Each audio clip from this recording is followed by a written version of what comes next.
I feel like it's been a really long time coming. I think you have such a unique perspective.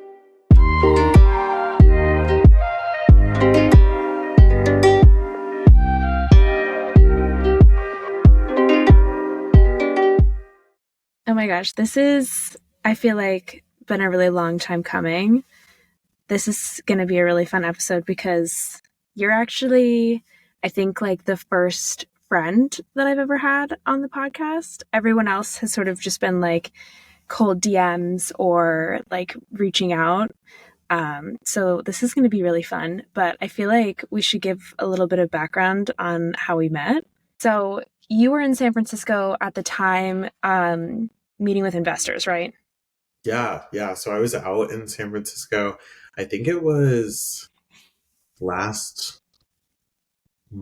May. Yeah, it was May. Yeah. And yeah, I was meeting with investors. I was meeting with a couple of the advisors that we've had for Oh, Ollo, yeah. just because they're all local to the Bay Area. So it was nice to like actually meet them in person post COVID. Um, Yeah, and we met at this like founder event, which was supposed to be like a networking meet and greet situation, and the vibes in there. yeah, they were definitely interesting. I think a lot of these networking events are, I don't know, people don't actually want to network. They just want to talk Yeah. about themselves. Yeah, that was the hard thing is like you go to these events and you do obviously want to talk about your business, but I feel like in an ideal world, it should be like everyone hanging out and being like, oh, like I've been through this trial or tribulation, and you're like, oh, I dealt with something similar. Like, here's my advice, or just like to get to know somebody, chat about your own like individual experience and like collective experience as founders. And it was weird for me at the time because I was basically like press, like I was obviously not a founder, and so that was always like a weird conversation starter. And then I feel like you were in conversation with somebody else and I fully like awkwardly just like floated over and I was like, hi. Yeah, I had recognized someone from TikTok. So I Yeah. didn't know anyone there except for the host. And so I was sort of just like looking for someone that I might know. And Yeah. yeah, I saw someone that I knew from TikTok. But yeah, then we bumped into each other. Yeah. And then I feel like we just chatted and then like we were having a really good time. And then we were like, should we get the hell out of here? And then we ended up going and having drinks and it was like so much fun. Yeah, yeah. It was probably the best night I had in San Francisco. But I was only there for like 3 or 4 nights. Well, didn't you have that like? And then you went to LA afterwards, and you had that whole crazy experience in LA, which was But I feel like the nightlife in LA is like much more well known.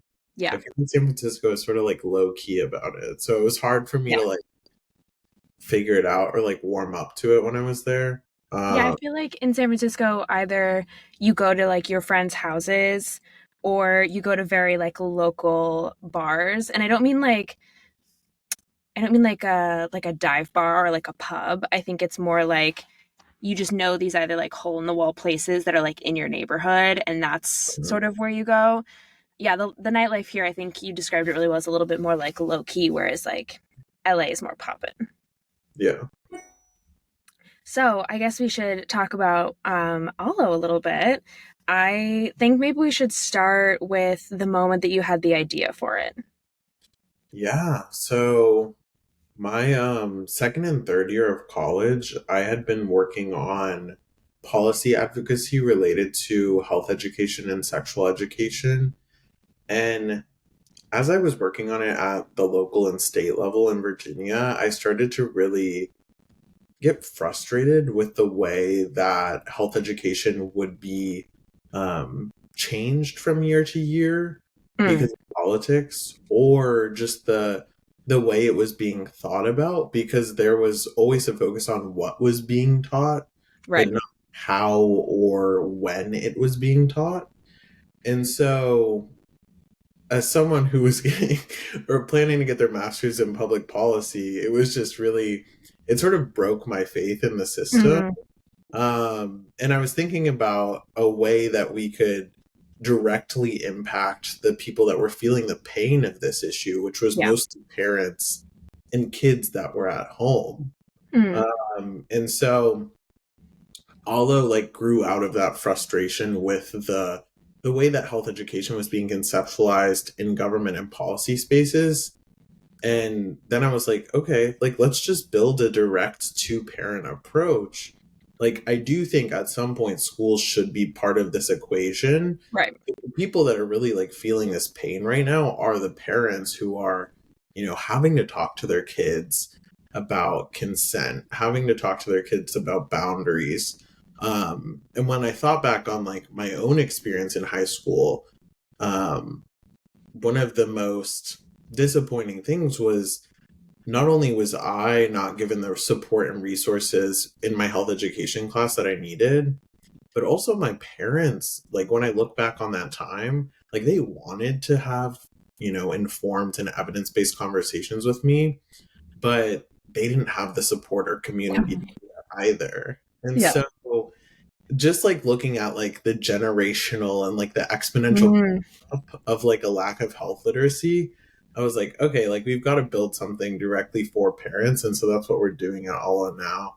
Yeah, I feel like there's so many good points in that. Like first, being a I think you have such a unique perspective being a part of public policy and like being directly involved in that process, which just so many of us is lost because it's so convoluted and it's so bureaucratic and there's just so many like cooks in the kitchen and a lot of opinions, and then like therefore the cogs of change just sort of grind to a halt, or you're to your point they're not focusing on what they should be, and so you were like, well, fuck this, like I'm just gonna like bypass the system and go directly to helping people that actually need it. And then on top of that, like thinking back on my own sex education, I remember like we had, I think, literally 2 days in middle school dedicated to this topic, and when I tell you that we were not learning like the important things, I could not I think they were talking about like childbirth, which Mm. I'm like, why are we telling middle school kids about what how women give birth? I like, and I feel like I wasn't taught at all about like my system as being a woman. Like we never talked about any of that, and like now it's stuff that I'm having to teach myself as a 28-year-old. Like we just never talked about it. And I think your idea is so great because like truly it's so important and you don't realize how important it is until you're like in your late 20s early 30s, and I'm like, damn, I wish I had learned this earlier. And then additionally, like there's no way that my parents were talking to me about this at all. Like my dad, so fucking awkward, there's no way that we were having that conversation. And then secondly, my mom was like, I just think my mom's very proper, and so like to have that kind of a conversation would have been filled with a lot of analogies and like flowery language to sort of get across a vibe, when really what we needed to have was just like an honest, frank conversation. And I think your platform is really interesting because it's educational and it removes all of those barriers at the same time. Yeah. Yeah, no, definitely. And I think you really struck at the core of what we're doing with the how and when we're going about it, because it's so tricky when schools have like health education week or just like it's only, one class a week, Yeah. because realistically like teens and adolescents are experiencing these issues every week, every Yeah. month. And so for us to just like silo it as part of the year really does a disservice to most teens. But what's really interesting with what we're working on at Olive right now is we've actually chose to niche down to parents of 3 through 8 year olds, which Interesting. we didn't think we were going to do when we started. But we're not obviously not focusing on like sexual education topics, but we're focusing on like consent and boundaries, personal Mhm. hygiene, human anatomy, nutrition, and healthy eating. And so these are things that you can, really set a solid foundation early on in life. And so then once these children obviously age into adolescence, that foundation is built. And so it's much easier for them to learn about more advanced topics in health education. Hmm. Yeah. Uh, So you're almost like you're you're targeting the younger demographic in order to get them comfortable with this form of learning and talking and understanding. So then that way when the big topics come in, they're already used to it and like it just becomes more like digestible and natural for them to understand. yeah, How yeah. did And you come to that conclusion that you were like we should age down? we were doing, I mean, part of our like acquisition strategy early on was to just do as many parent focus sessions and product Mm, demos as possible. And so we had been doing that about 2 to 3 months ago. And when we kept doing the sort of debriefs afterwards, we noticed that the parents that were most passionate about um, not only having informed conversations, but also just generally taking in new resources and methods of support were younger parents. hmm, We noticed that, like, parents of teens, although they recognize the importance of this, like health education as a whole, there was a sense of ambivalence, like, as interesting. the kids had grown older, of like, sort of just like, okay, well, like, I'm not going to change their mindset about this, or they'll learn about it from someone else. And it was almost like a two-step battle with some teen parents of like, one, they didn't want to say something to their child that would like scar their child or like Okay. negatively impact them, which is like an earnest fear. Like, I think like a lot of parents don't want to screw up their kids. Uh, but then on the other hand, so it was like a two-step thing of like, one, just getting them willing to accept new resources to like have a Hmm. conversation, and then two, having the conversation itself. Oh my God. Whereas newer parents, it's easier because we're just making guides for the parents and they're teaching their kids as they grow up. And 3 through 8 year olds are like much more open to new information. They don't generally have as much attitude as Yeah. and so we're really hoping that not only does this help with like educating on health and wellness subjects, but it also really helps strengthen parent-child relationships, because I think one of the biggest like kernels of distrust between most parents and kids is when parents aren't honest about a lot of these Oh, subjects. yes. I was Uh, just gonna say, I think you really like touched on such an important part of this whole process for you guys is like creating that channel of open communication because I think it's weirdly like a meta experience of parent child relationships where like by the time they're teenagers parents are like well I have no more say over these kids. They're like independent, they have attitude, they have their own thoughts and feelings and they're very stubborn about them, whereas like younger parents are still like oh like our relationship is still forming and it's still growing and so they're like yeah give me everything that I can to keep this going, whereas like it's almost like the adage of you can't teach an old dog new tricks, like, but in terms of parent-child relationships.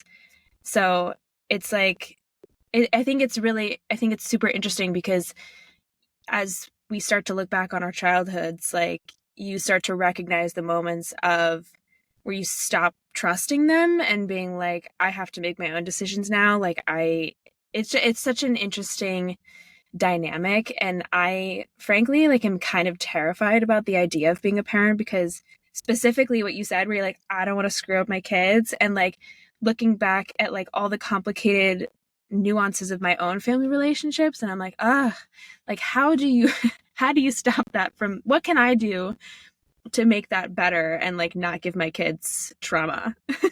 yeah, yeah, and it's tricky too because I think for a lot of the teen parents as well, it's hard because not only was the parenting, best practices or evidence-based parenting was different 12 Mm, years ago, yeah, um, but also it's hard to backtrack. Like, right. if you've never talked about consent or boundaries to your kids growing up and they're already 13 or 14, it's hard to introduce that and like really make it stick. Um, and Yeah. so I think like it really is difficult for them. Yeah, And so it'll be interesting. Like teens are still in our long-term roadmap because I mean, that that's makes like sense. the inflection point when many Totally. people are thinking about a lot of these subjects. But it's really informed our messaging to parents of how proactive you need to be with this because some parents are concerned about being too early with some Mm, subjects. But I think the reality is like you can really never be too early. Like if it's a subject that's too complex, it's just going to go right over their head and they're yeah, not going to understand it. And if it's not, then you have that conversation and you have that learning moment. And I think most parents would rather have that conversation and that learning come from them rather than from other people. Um, totally.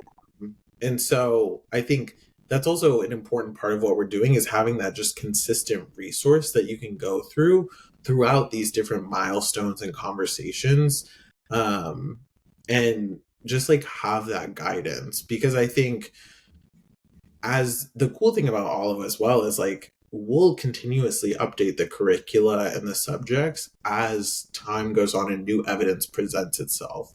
Whereas like most curricula that schools are using is static. Like it's never Totally. being updated. I know some of the videos we were watching in my health education class were like from the 80s. Specifically the testicular self-examination one, which was like this like ripped, like roided out dude like inspecting his testicles. And it was so weird because like we were all like 13-year-old boys, like none of us were ripped. We're just like, what is this? Yeah, yeah, it's like totally Um, unrelatable. and so I think like that's the thing that probably makes me the most excited about Allo is like the ability to change things over time while also just pushing that out to all of our users. Because if we're wrong on something, we want to admit it and be transparent and say there's new evidence that overturns what we said before. And like here's how to introduce that to your child. Yeah, yeah. I think that's great because there's so much of that now as an adult that you're like unlearning the things that you learned as a kid and you kind of just have to be like this is the new evidence and like and it's weird now from the child perspective because now you're telling your parents like there's all this new information that overturns all the stuff that you taught me, and if you have cool parents they're probably like oh good to know, I'm so glad, but most of the time if you have like older parents they're like nah, I don't know what you're talking about. Yeah. I Yeah. am curious to know, how did you create all these focus groups? Like, how did you set these up? Yeah. So we when we first started off, like two of our advisors are parents. Many of just like the people who I was first introducing this idea to were parents. And so it was sort of like playing a game of telephone. Like I would Mhm. ask every parent that I met with, do you have five other parents that you think would be interested in using this? And that was really helpful early on to just build that early network of like our early evangelists, Yeah. people who were excited about Allo and loved the concept. But we did notice it was leading to some self selection in the types of people that were like Oh, interested in our product. And so that was troubling to me because I didn't just want to keep getting the same, demographic for feedback. right. Um, and so that was when I started to just do a lot of cold outreach. So I was DMing people on Twitter. I would go to parenting posts and just like look at anyone who was replying or liking it and DMing them and saying, hey, I noticed you interacted with this post about parenting. Like, here's what we're building. Would you be interested in doing a focus group? And I call it a focus group, but it was more just like I think at one point we just called them feedback sessions because they're all Mhm. one on one. Oh, I cool. really like to do like groups because I think like the different feedback can influence others and they can really it could also just like you have one group member that's contributing a lot and then like the one who's quiet like might have good insights but they're just not willing to share them, and so they were all one on one. And so I did Twitter, I did some LinkedIn DMs, and then what I would also do is like off of any TikTok videos that I made related to parenting content. they changed this now, so I can't do it anymore actually. But you could DM strangers at one point on TikTok, and so I would use that as well for cold DMs. Anyone who would like comment or like on my videos, I would reach out to them and tell them about what we were building. Um, Do you and get any like weird comments from people being like, "Why are you talking about parenting? You don't have kids?" sometimes I think I've gotten like two or three like that. Um, but for me, I think it's all like I just bring it back to my founding story of like, you know, this wasn't too far off from me. This was like Yeah. 8, 10 years ago that like I was dealing with this. Yeah. Here's why I'm passionate about it. And then, also like this is why I'm so passionate about the parent first approach because of like what I saw with my own parents. Mm. Um, and I think for a lot of them, it's nice to have someone who's younger, who is like somewhat in tune with what Oh. like younger people are um dealing with advocating Yeah. for parents as well. Oh, interesting. I think like on the one side, a lot of parents aren't even aware of the things that their teens are dealing with. Like we've had a couple parents that don't know what like getting roofied means. Oh And my God. so their kids are going off to college and like they're so confused about like hearing that on social media or like seeing it on their kid's phone. Yeah. Or they like didn't even know what a vape looked like. And so it's interesting to see like the gap in information amongst parents from different areas or just like parents of different ages. Yeah, Uh, that's interesting. Because it's it, almost like you're a mediary, like between the two, like you you're like in the middle, right? So you can relate to the kids and then you can also like relate to the parents. And that's an interesting perspective that I hadn't considered that like it does like foster, I think, a lot more trust for you to be like, no, no, I get what they're talking about. Like I'm, hip with the lingo, but I can also like relay to you what that means and like help you to talk to them. yeah, and I think like the other thing that is refreshing for them is there's this interesting thread, I think, or like message going around where like parents are repeatedly villainized Mm, or we either have like the shaming of moms for like not doing well enough for their kids, or we just have like parents being villainized for not understanding their kids. mm, And so I really push back against that because I think genuinely, like, most parents are trying their best with like what they have. totally. I think as a society, we're not supporting parents enough. Yeah, And so I think when someone approaches them with a toolkit, they like genuinely are grateful for it. totally. And I think also like parents are strapped for time. It's like something we've noticed in our brand messaging of like we're saving them time so they don't have to research everything. Uh, Mm, but like a lot of the time, parents don't have time to go online and like fight for themselves or like advocate for themselves. And so I've made a couple of TikToks that like are somewhat related to Ollo, but like more so just related to parenting in general. yeah. And I remember one specifically where it was about this mother who she knew her child was going to be crying on a flight. And so she had handed out notes and bags of candy to all of the passengers on the flight ahead of time Yes. because she was so afraid that like they were going to like, Be you know, mad at her. yeah, I guess reprimand her, shame her. And so I made a TikTok about it. And I was like, I'm tired of people advocating for like child free spaces or like shaming a child for crying when it's like literally a child. Yeah, like I think I saw that TikTok. It was like a baby. It wasn't even like a 6-year-old kid. It was like 6 months. Yeah. And I had so many moms commenting and being like, thank you so much for speaking up about this. Like, people don't talk about this enough. Like, when I was a young mom, like, I was like deadly terrified of going on a flight with my child. And I'm just like, is it seriously that hard for us to just like stand up for parents and give them the like support and resources they need? Yeah. It's so disheartening to me. And so I think like bringing that attitude and that perspective into this like space has really helped with a lot of parents, because even if we come from different like backgrounds, whether it be like political, demographic, area, um I think with a lot I've been able to connect and build a relationship with them because I like earnestly want to support them. um Yeah, I think that's so important. And it's not something that we think about. And I wonder if it's almost because like all of us by the time we're adults are so jaded by our parents' relationships that like anytime we're inconvenienced by potentially like a kid crying on an airplane or like I don't know. I feel like I have a different perspective about it now because my brother just had his first kid a couple years ago and they had their second one on the way.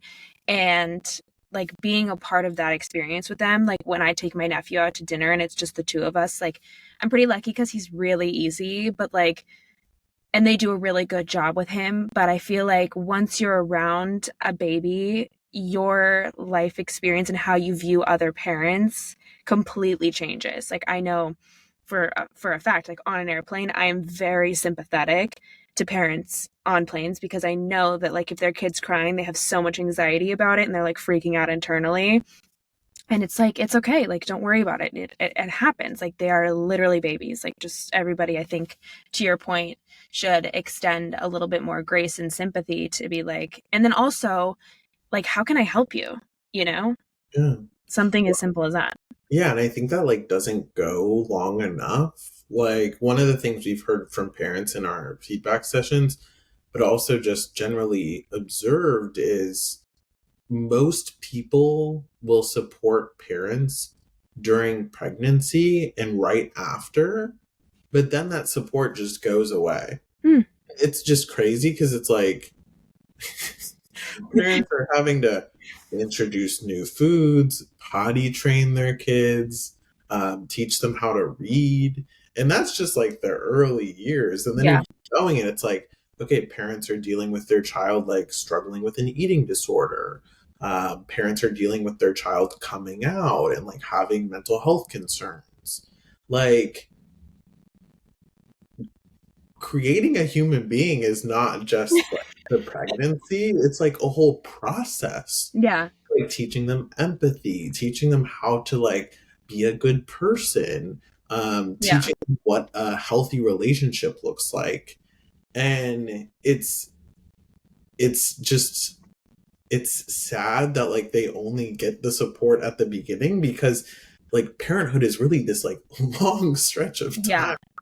It's normally 18 years, and so At least. yeah, and so for them to only be supported by, their immediate family, or oftentimes they'll be supported by other parents, but it's hard because like they're all spread pretty thin. Um like people without kids, I think like, yeah, just like ask like, "Oh, how can I help? Is there anything like I can help you with?" Um yeah. Yeah. Something as small as like, I mean, for anybody listening right now, like if you see a mom with a stroller, hold the door open for her. Like if you don't hold, just do something as small as like if she drops something on the floor, pick it up for her and give it to her. Like just do something nice if you see like a mom on the street today because they need it and like we should and it's we're I think when you start to think about it as a collective experience, like we were all children at some point and like all of like those moms we were our moms at one point and it's like how you should treat your mom and your kid vice versa, like extend that same attitude towards strangers. Yeah. Yeah, and I think like it's the in the moment stuff, but then it's also just like the stigma and perception around parenting. Because I think one of the best examples is like, and this is sort of controversial, but it's like when a parent's, child comes out as gay or trans, and they're not the most accepting, like Mm. society is so quick to villainize the parent. And I think like parents should be accepting. They should like learn to empathize with their child, but we at the same time have to think about like the background and the upbringing of the parent too. Mhm. Because if you've been taught something for like 40, 50 years, and then in a split second you're told something that immediately like upends your worldview. It's hard. Yeah, I So also feel like as a parent, it's tricky in that moment because especially if you're surprised as a parent, you then are reconciling between the child you thought you raised and knew versus like who they really are. And I feel like that discrepancy really like hits at their ego as a parent. And then like the likelihood is that they're gonna lash out at the fact that like their ego is being challenged and their whole like you said, their whole world is being potentially upended. And it's a stressful scenario for both the kid and the parent in that situation. And like, yeah, I think you make a really good point. Like you never really think about it from the parent's perspective in that moment. yeah, and so we're really quick to be like, okay, like, oh, give the child resources and support, which we should be doing. But it's also like a twofold of, give the parents support and resources as well.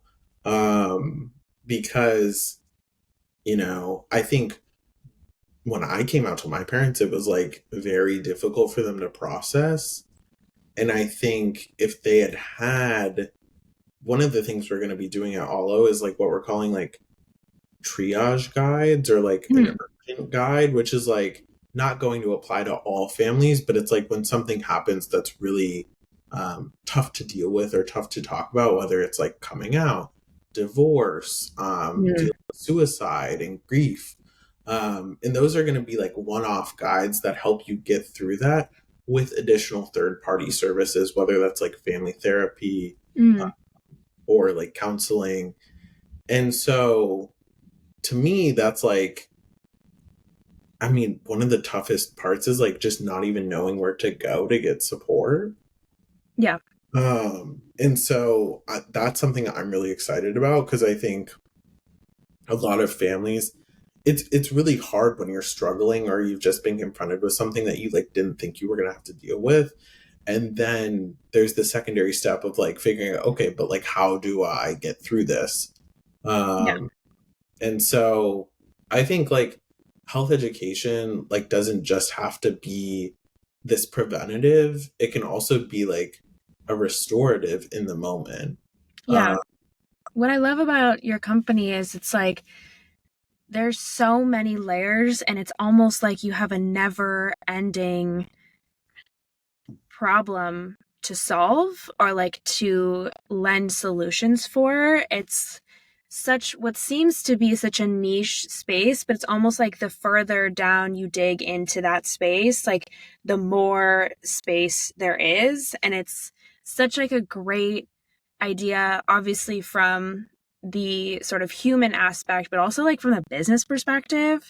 I feel like it's such a smart niche and I kind of want to dive into some business stuff a little bit because obviously we want to give some tips to the aspiring entrepreneurs. So maybe let's start like once you had the idea for all, I haven't really talked about pitching to investors or anything yet. Did you start with angel investing or at one point did you start reaching out for investors? Yeah, so like I as an MPP student didn't really know anything about VCs or Silicon Valley. Like the only time I had like heard about venture capitalists was the movie Wedding Crashers. And I was like that's all I knew. That's all I knew. And so I was like, and so when someone suggested like, oh, like you should go the venture route, I was like, That's oh, so relatable. let me call Owen Wilson and Vince Vaughn, like, um, and so it was really difficult early on to like not only parse through like the language I should be using, but also construct financial models, like how to just learn like the signaling aspect of fundraising. And it's something like we're still working through. Like I'm gonna be honest, like it's still a learning process. And I've been really humbled by it. Um but I think like honestly one of the biggest elements of prep work that you have to do before is just like the inner work. Yeah. Like you have to figure out like your personal conception of failure and like Mhm. resiliency and really being willing to like hold on to your concept, like the core concept. Like you should obviously change like what you're, thinking about with monetization or like pivoting or any of that. Like that can be fluid, but like hold on to the problem you're solving. And I think a Yeah. lot of investors will talk about like they love a founder that's obsessed with the problem, not the Yes. solution, because the solution's going to change. But really like reflecting, doing some inner reflection and being like, okay, this is the problem I want to solve, Yeah. because you have to love the problem.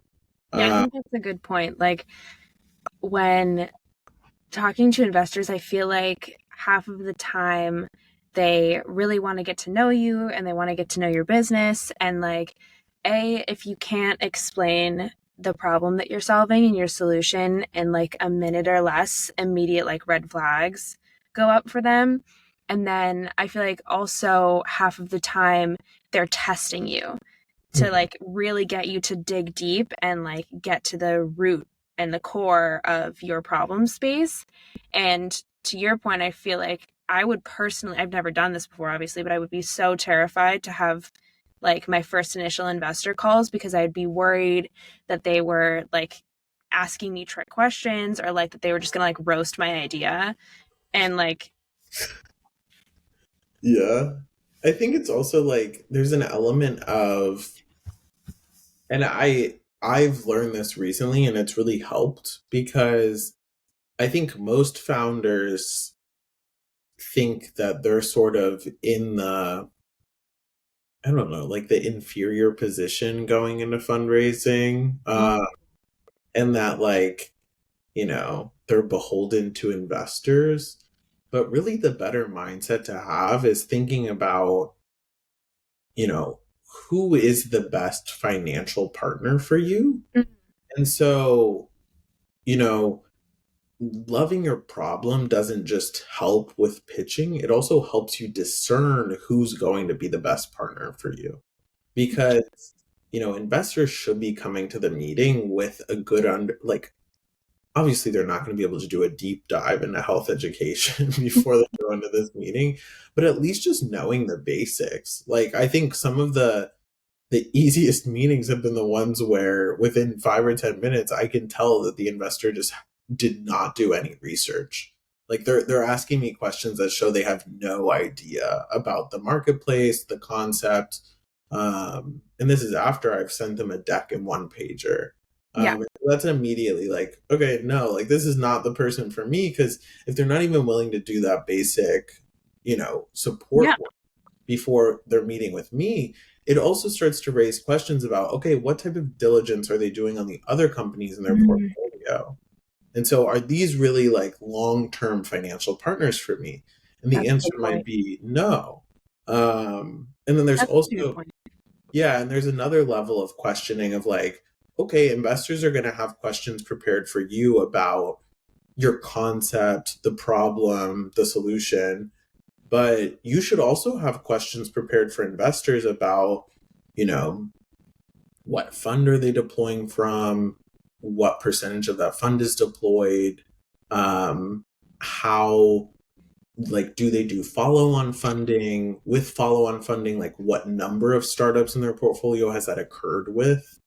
um yeah, like start to ask about like the financial health of your partners, Mm, because I think especially in a market downturn like we're seeing, like with funding, especially in certain sectors like health tech, and a couple others like crypto is not doing so well right now. right.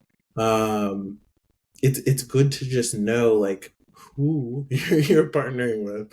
Like I mean, I wouldn't ask that of some firms, because it's like you're not going to go to a very large firm and ask them, okay, well, like what percentage of your fund is deployed? Because it's like you know that like they're good, but if you're working, I mean, there's tons of firms and family offices, and just discerning like, one, whether they're of good financial health, but then two, whether they're of the same like mindset and philosophy Mm, as you, is so important, because you don't want someone to invest in your company early and then 2 or 3 years on you're on a completely different page, and then Yeah. conflict develops, and like that's not fun for anyone. Have Um, you ever had any like interactions with investors where you sat down and you were like, up, red flags left and right, like this is not going to work? yeah, they're cool. I think like the immediate one is just disengaged. Like Mhm. if they're one like unwilling to stick to their schedule, so like rescheduling multiple times Mm. shows like they're pretty unserious about your business. Like obviously things come up, but like if it's like a repeated reschedule, it's it's a red flag, because that just communicates to me like not really valuing my time, Yeah. or my schedule. I feel And like it also lends to be like, oh, you must be really disorganized if you're consistently rescheduling. yeah, and then the second one is just like, yeah, disengage during the meeting, like either camera off or eating eating while I'm pitching them. I get that everyone's hungry, like we all gotta have a snack, but like if you're eating instead of like asking me questions, I think I also don't.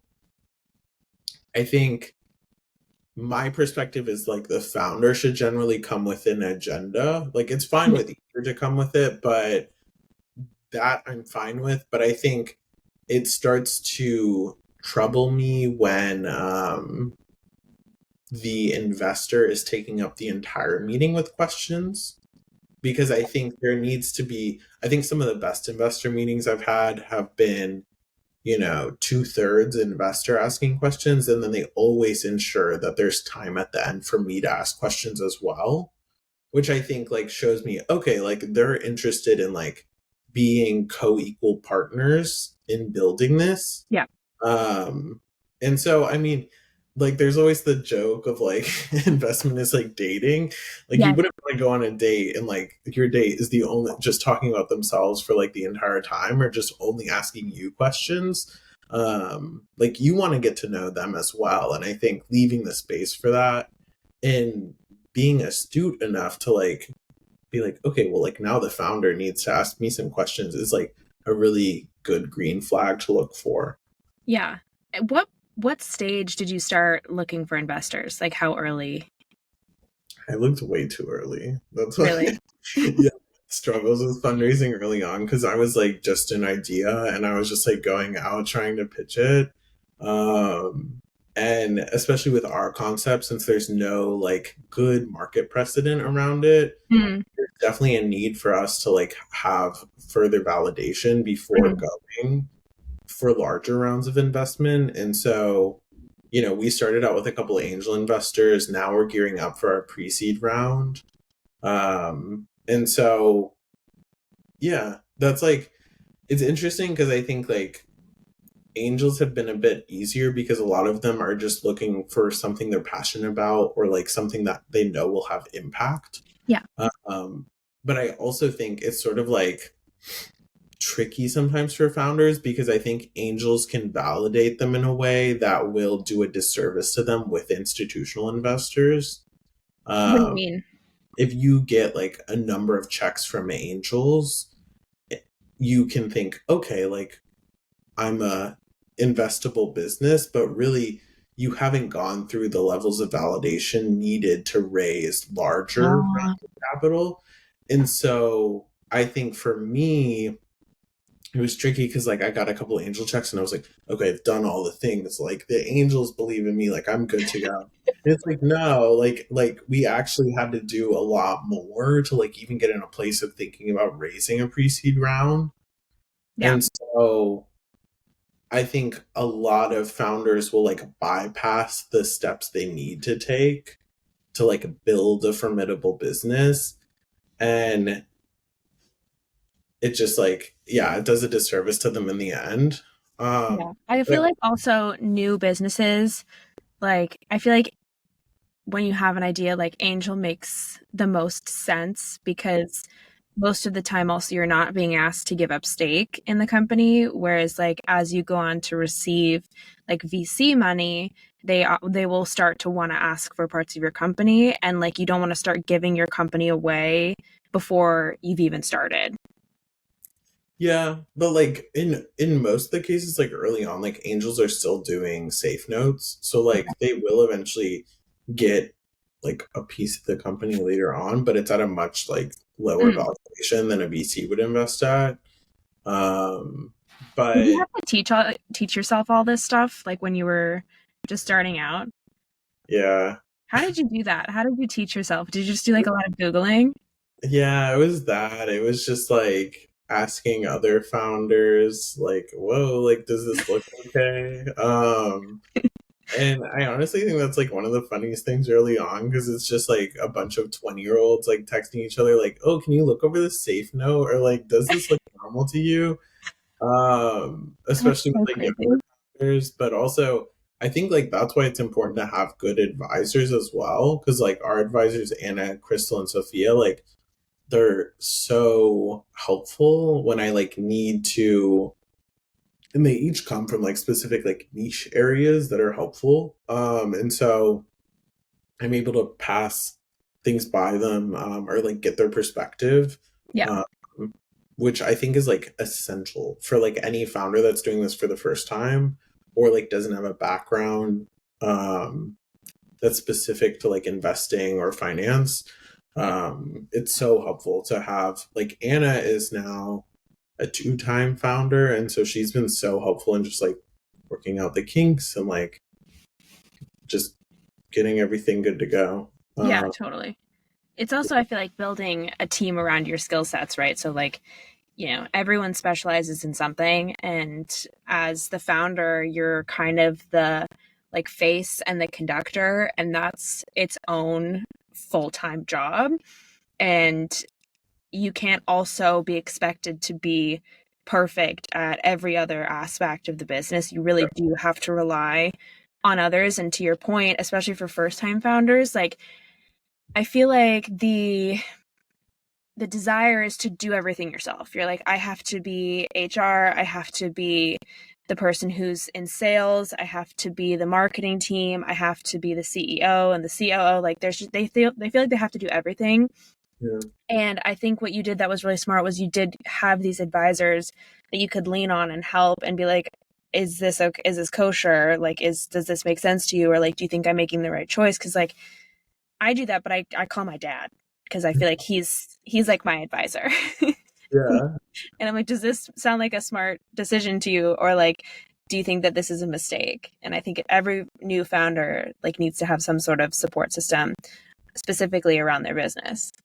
yeah. And I think it's also like being smart about how you're utilizing your advisors, Mm, because you don't just want an advisor that's like never gonna text you back or like never gonna meet with you or like just like looks good on the board. mm, Um, like I think one of the things I did early on was just like setting a good tone with all of our advisors of like, okay, so we're gonna either be meeting like every week or every mm, other week, depending on like your level of commitment.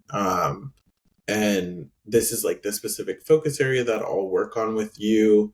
And just establishing that a baseline has been really helpful in like creating a productive working environment, long term. yeah, um, and just like setting those expectations is super important, almost like you would with a team member.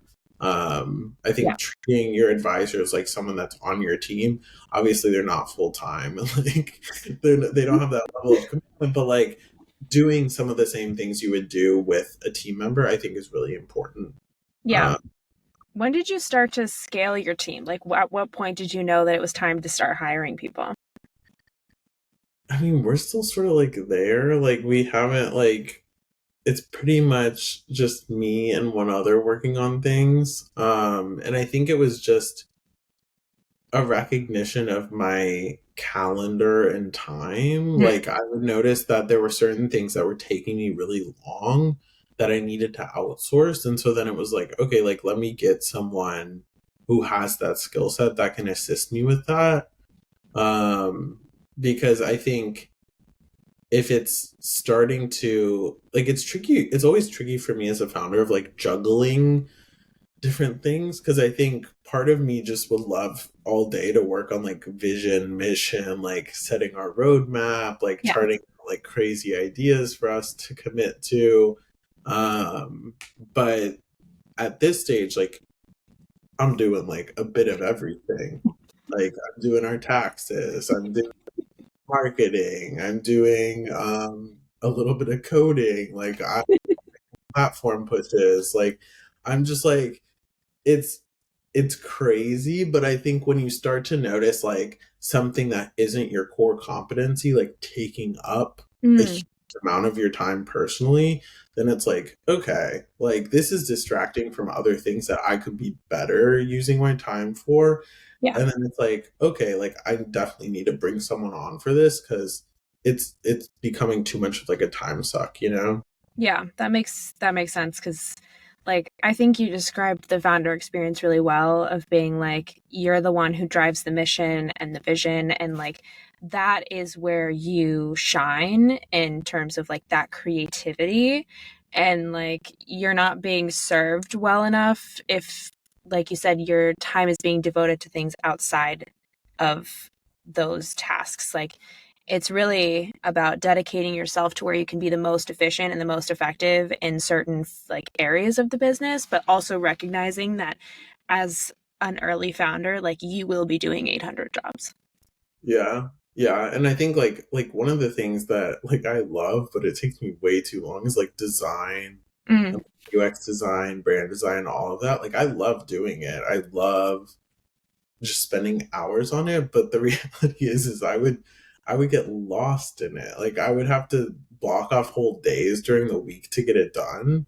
yeah. And so I was just like, like this is I love doing it, but it's just way too much, and it's distracting me from other things that I need to be working on. And so yeah, it's interesting to also like hear from other founders like exactly what sort of grinds their gears with the like different aspects of the job. What's the one that you hear all the time? Just like financial projection, especially amongst early startup founders, because Yeah. like a lot of it, a lot of the time, it's just like an exercise, like a mental exercise to figure out Yeah. what path you should be taking. But sometimes it just feels so asinine because like you're coming up with Fake numbers. yeah fake numbers to see like if something is viable. And so it also is like a bit of a mental game as well because it starts to like play like I don't know, like it starts to trick you. You're like, okay, like, but also this is made up. So like, is this the path we really should be taking? And so I think that can be difficult because it's like it just gets in your head and you're like, okay, is this really what we should be doing? But I think Mhm. the best founders are the ones like, I mean, my advisors will also like push me in this a lot of like just make the decision. Like it Mhm. really is not going to there are some things where it will matter, but most decisions are not those. And so just being more like decisive in the moment, I think is something I've had to learn over time and like retrain Yeah. uh, Yeah. some of my like behaviors with that.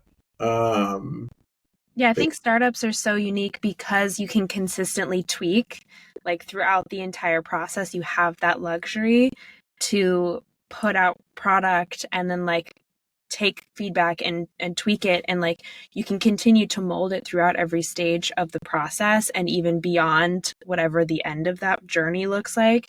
Whereas I think a lot of other traditional companies you can't. So like the stakes feel so high to make a decision, but there's also that luxury of being able to like well we can kind of just if it doesn't work we can tweak it and like the cool thing is you do have all these advisors and these investors around you to be like okay well we tried this, it didn't work out as well as we thought it was going to be, but here's what we're going to try now and here's why we think it's going to work out better.